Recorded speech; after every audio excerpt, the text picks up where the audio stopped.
Gling gling gling! Nouvelle vidéo! Dans la suite de celle-ci, vous allez découvrir la correction de cet exercice.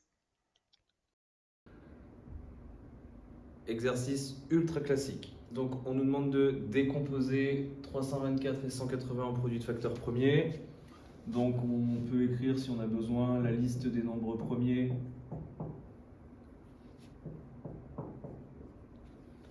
En général, ça suffit avec les nombres demandés, sinon on peut continuer. Donc, 324, on peut écrire que c'est 2 fois 162. Ensuite, on peut aussi écrire que 162, c'est 2 fois 81.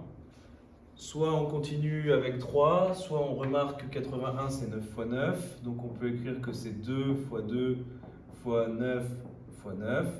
Et 9 fois 9, on peut écrire que c'est 3 fois 3 fois 3 fois 3. Donc on a notre décomposition en produit de facteurs premiers qu'on n'oublie pas d'écrire. 324, 2 fois 2 fois 3 fois 3 fois 3 fois 3.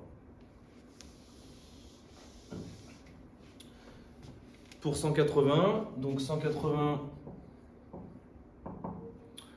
on remarque que c'est 18 fois 10. 18, c'est 2 fois 9. 10, 2 fois 5. 9 n'est pas premier, les autres le sont, donc 9, on le décompose 3 fois 3 et on obtient 2 fois 3 fois 3 fois 2 fois 5, qu'on réorganise. On écrit 2 fois 2 fois 3 fois 3 fois 5.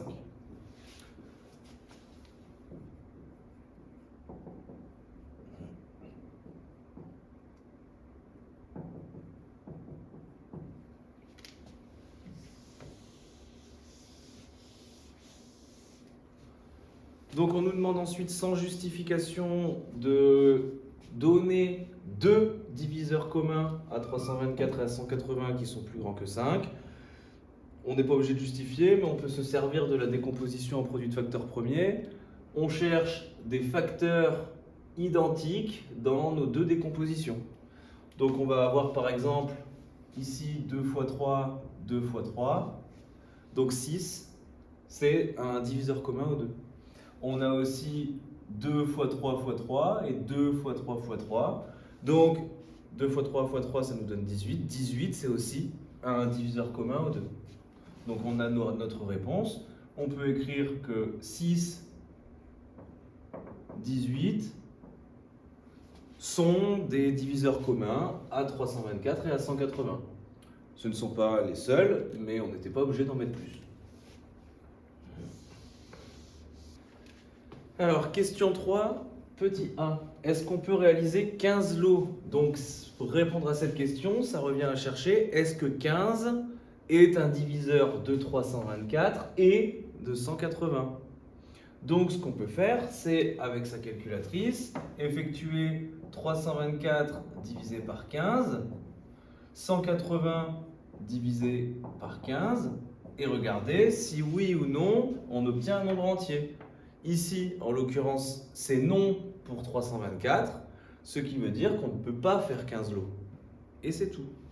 On ne peut pas.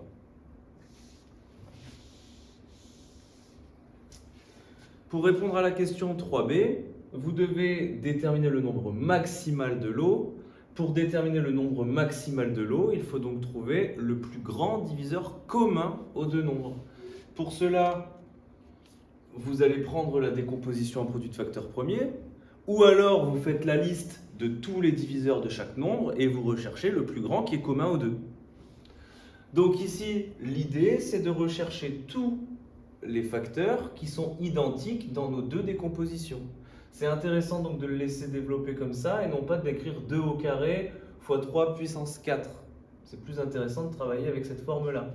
Donc on a 2, 2, 2, 2, il y a 3 ici aussi, 3 ici aussi, et c'est tout, parce que maintenant, on n'a plus de facteurs communs disponibles.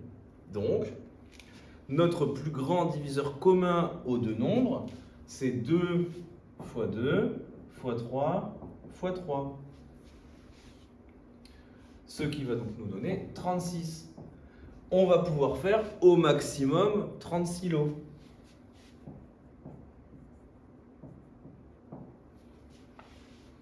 Enfin, pour répondre à la question 3C, eh bien, c'est terminé, quasiment, étant donné que la plus dure, c'était de répondre à celle-là. On sait que 324, ou on peut savoir, c'est 36 fois 9.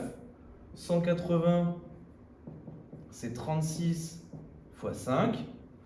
Donc, dans chaque lot, on va avoir 9 mascottes.